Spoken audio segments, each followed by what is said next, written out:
এখানে আমি জ্যান্ত মাছ কাটছিলাম, ওখানে মহারাজ বসেছিল। যেই একটা মাছ লাফিয়ে সানের মধ্যে পড়েছে, অমনি মহারাজ দৌড়ে দৌড়ে এখানে এসে এটাকে এখন ধরবে।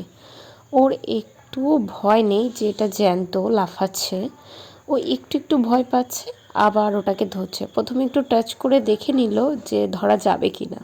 তো এটা পিছল বারবার ওর হাত থেকে পিছলে পিছলে পড়ে যাচ্ছিল, তো একটু ধরে আবার গায়ের মধ্যে নিয়ে আবার ওটাকে ফেলে দিয়েছে। তো তারপর এটার মুখটা ধরে ও এখন মুখে ঢুকাবে। ও ভেবেছে এটা হয়তো খাওয়ার জিনিস, তো ও খেতে পারবে। আর এখন এমন হয়েছে, যা পায় তাই মুখে দেয়, সমস্ত কিছু ওর মুখে নিতেই হবে।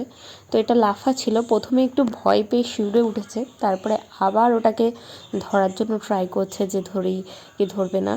তো তারপর ওটাকে ধরে যেই মুখে নিতে নিয়েছে, আমি ওর হাত থেকে ওটাকে কেড়ে নিয়েছি। তো কেড়ে নেওয়ার পর আমি যেই কাটতে যাব, তো তারপরেই কান্না শুরু হয়ে গেছে।